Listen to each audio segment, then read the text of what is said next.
आज ना मैं तुमको अपने पर्सनल एक्सपीरियंस के साथ बातें बताने वाला हूँ और ये पर्सनल एक्सपीरियंस के साथ बातें तुमको लाइफ में बहुत ही ज़्यादा समझदारी दे देंगी, क्योंकि इससे काफ़ी सारे लोग रिलेट करने वाले हैं। अगर तुम इस वीडियो को देख रहे हो तो तुम भी डेफिनेटली तुम हर्ट होने वाले हो। मैं ना आज ऐसे लोगों की बात करने वाला हूँ जो एम्बिशियस होते हैं पर उसके साथ साथ लेजी भी होते हैं, और ये इस दुनिया में सबसे ज़्यादा खतरनाक लोग होते हैं जिनके एम्बिशंस बहुत बड़े हैं, जो हमेशा तुमसे बातें करेंगे कि मेरे को स्टार्टअप बिल्ड करना है, मेरे को कंटेंट क्रिएशन के अंदर जाना है, मेरे को बिजनेस बिल्ड करना है, मेरे को जॉब के लिए प्रिपेयर करना है, मेरे को ये करना है वो करना है। पर जब भी एक्शंस लेने की बात आती है तो वो एक्शंस कभी भी नहीं लेंगे। एक्शंस इसलिए नहीं लेंगे क्योंकि उनकी एक ईगो आ जाती है। ये लोग एरोगेंट होते हैं और ऐसे लोगों से मैं मोस्टली मिलता रहता हूं।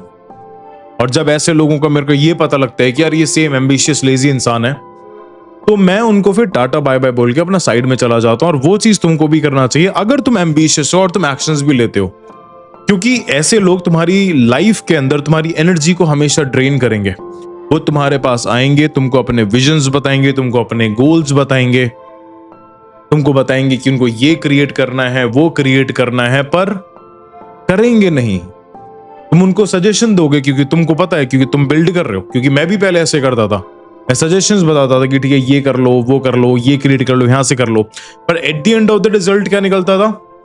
वो एक्शंस नहीं लेते थे। और एक्शंस ना लेने का एक ही रीजन है कि उनके अंदर ईगो आता था। ईगो की यार मेरे को तो सब पता है, मेरे अंदर कुछ ना कुछ इश्यू है, पर मैं उस इश्यू को सही नहीं करूंगा। अगर तुम भी ऐसे इंसान हो तो ये वीडियो डेफिनेटली तुम्हारे लिए होने वाली है, और इसको डीपर लेवल पे समझना, क्योंकि ये प्रॉब्लम नहीं है, ये सिम्टम है। मेजॉरिटी ऑफ द टाइम में तुम्हारी लाइफ में प्रॉब्लम्स कुछ भी नहीं होते हैं, तुम सिम्टम से सफर कर रहे होते हो। और तुम भी ऐसे हुए, कमेंट्स के अंदर मेरे को बताना कि तुम्हारे कितने गोल्स हैं और तुमने कितनी बार ऐसे लोगों से बातें करी हैं कि मेरे को ये क्रिएट करना है वो क्रिएट करना है। क्योंकि ना बातें करने में मजा बहुत ज्यादा आता है, और मजा इसलिए आता है क्योंकि जब तुम अपने फ्यूचर के बारे में बात करते हो तो तुम्हारा ब्रेन उसको रियल मान के चलता है, क्योंकि ब्रेन तुम्हारा इमेजिनेशन और रियलिटी के अंदर डिफरेंस नहीं समझता। और तुमको वो डोपामीन हाई मिलता है कि मेरे को आगे ये बिल्ड करना है वो बिल्ड करना है, तुमको सेम डोपामीन हाई आ जाएगा, पर तुम उस प्रोसेस के अंदर नहीं जा पाओगे जो उसको रियलिटी के अंदर क्रिएट कर सके। और इसी से तुम्हारी मैनिफेस्टेशंस ब्लॉक हो जाती है। चाहे तुम कितनी भी अफर्मेशंस कर लो, चाहे तुम कितनी भी मेडिटेशंस कर लो, चाहे तुम कितना भी विजन बोर्ड बना लो, वो काम नहीं करने वाले हैं। अभी मैं तुमको एक अपने पर्सनल फ्रेंड की कहानी बताता हूं, जिनको मैंने अभी थोड़े दिनों पहले ही डिस्कार्ड करा है। अब उनसे जब मेरी बात होनी स्टार्ट हुई and she came to me and said कि Shikhar I have to create this particular thing. ज्यादा डिटेल में नहीं बताऊंगा वरना तुमको पता लग जाए कि मैं किसके बारे में बात कर रहा हूं, राइट? मेरे को ये क्रिएट करना है वो क्रिएट करना है। मैं 10-15 दिन तक मैं देखता रहा, क्योंकि अगेन मेरे को आदत है ऐसे लोगों से एनकाउंटर करने की, because I know my energies. People come to me and tell their dreams, tell their goals, tell their vision, right? मैं कहा ठीक है ये ऐसे हो जाएगा, ऐसे हो जाएगा, फलाना हो जाएगा, ढिमकाना हो जाएगा। पर मेरे को समझ में आ गया कि यार इनको एक्शंस नहीं लेना। एक्शंस इसलिए नहीं लेना क्योंकि इनको ऐसा लगता था कि इन्होंने बहुत सारी चीजें अचीव कर ली हैं, राइट? अब आगे अचीव करने के लिए, आगे के एक्शंस लेने के लिए इनको थोड़ा सा और टाइम लेना। तब मैंने स्ट्रैटेजी बताई कि ठीक है you have to do this, do that, do this, do that, and you have to believe कि अब ये कोई ऐसा इंसान नहीं था कि जिसके पास रिसोर्सेज नहीं थे। They have all the things, money, resources, time, unfair advantages, पर फिर भी एक्शंस नहीं लिया गया। एक्शंस इसलिए नहीं लिया गया क्योंकि ईगो था। ईगो इसलिए आ रहा था क्योंकि वो अपने एक पास आइडेंटिटी के अंदर, एक पुराने सेल्फ के अंदर कंप्लीटली अटैच थे। और जब भी तुम अपने पुरानी आइडेंटिटी के साथ अटैच रहोगे तब तुम कभी भी एक अपनी नई आइडेंटिटी क्रिएट नहीं कर पाओगे। मैनिफेस्टेशंस का मतलब सिर्फ अफर्मेशंस करना, विजन बोर्ड बनाना, जर्नलिंग करना नहीं होता है। Manifestations, law of attraction is all about changing your identity. और अगर तुमको अपनी नई आइडेंटिटी क्रिएट करनी है तो तुमको अपनी पुरानी आइडेंटिटी बिल्कुल खत्म करनी होती है। और पुरानी आइडेंटिटी तुम्हारा ब्रेन इतनी आसानी से खत्म नहीं होने देगा, क्योंकि वो उसके अंदर बहुत ही ज्यादा कंफर्टेबल हो चुका है। वहां के लिए तुमको दर्द देना पड़ेगा, वहां के लिए तुमको सफरिंग करना पड़ेगा, वहां पर तुमको पेन देना पड़ेगा, क्योंकि जब पुराना सेल्फ खत्म होता है तब पेन होता है, और उसी लेवल का पेन होता है जैसे तुम मृत्यु के पास जा रहे हो। अब इसका ना मैं तुमको शिव जी का एग्जाम्पल बताता हूं। शिव जी की फिलॉसफी क्या कहती है? ही सेड कि क्रिएशन और डिस्ट्रक्शन अलग अलग चीज नहीं है, ये एक साथ होता है। अगर किसी चीज को क्रिएट करना है तो किसी चीज को डिस्ट्रॉय भी करना पड़ेगा, और क्रिएशन और डिस्ट्रक्शन के बीच में शमशान आता है। जब मृत्यु हो जाती है, इसको इस तरीके से देखो कि जब किसी इंसान की लाइक मृत्यु हो जाती है, मृत्यु होने के बाद अगेन सुबह के 3:30 बजे मैं डेथ की बातें बहुत कर रहा हूं आजकल, because I love this topic. Because without death, without and, you can not create a meaningful life.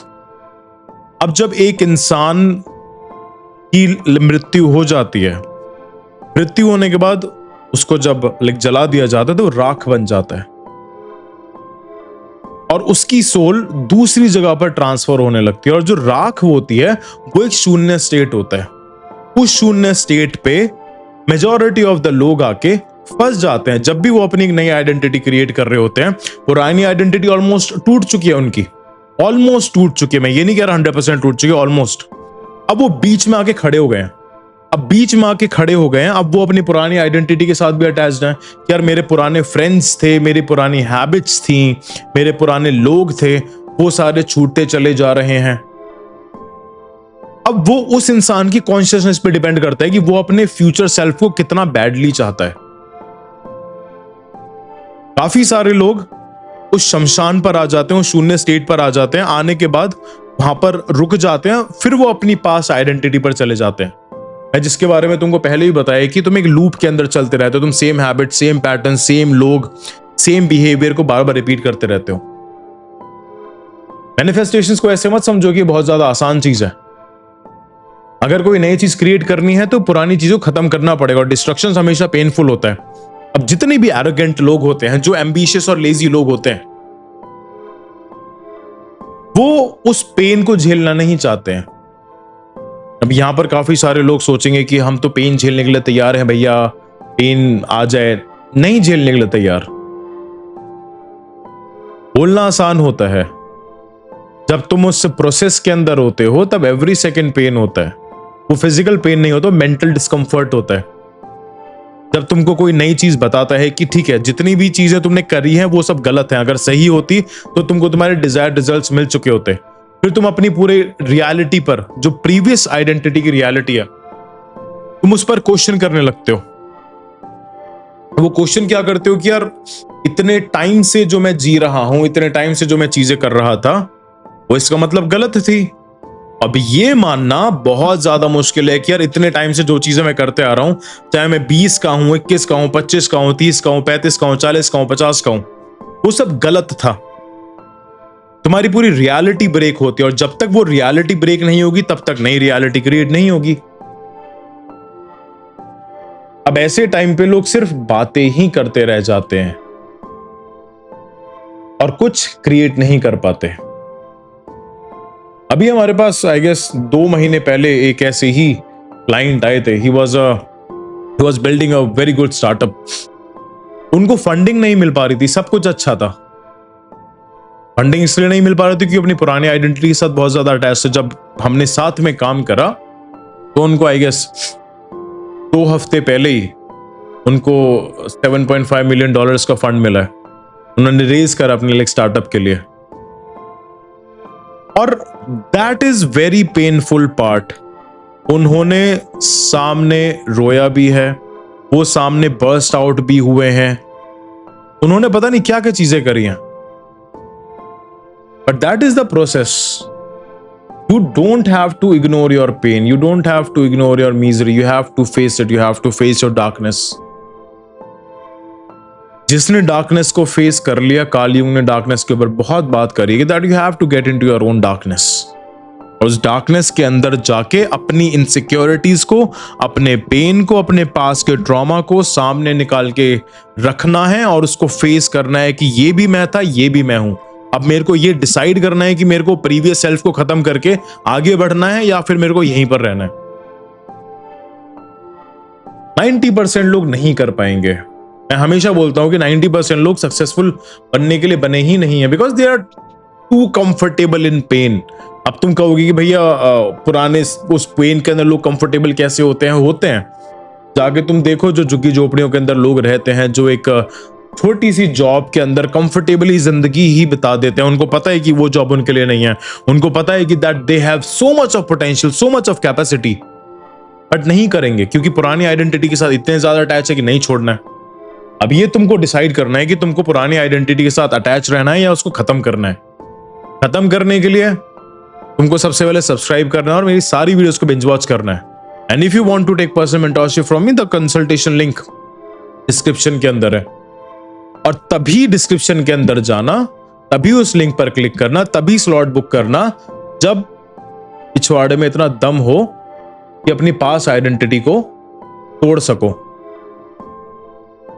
और इस वीडियो को उस इंसान के साथ जरूर शेयर करो जो तुमको लगता है कि बहुत ज्यादा एम्बिशियस है, पर ही और she is very very lazy, right. और ये 3:30 बजे वाली वीडियोस हमारी रेगुलरली आती रहेंगी। And that's it for today. Stay शिक्षित, stay healthy, stay humble, and be brutal with yourself, be honest with yourself. Don't lie to yourself कि that you don't have this resource, that resource. अगर हाथ पैर चल रहा है, दिमाग चल रहा है, हाथ में फोन है, यू कैन डू एनीथिंग। पर एनीथिंग करने के लिए प्रीवियस वाली थिंग्स को सबको तहस नहस करना पड़ेगा, समझे। स्टे शिक्षित, टेक केयर।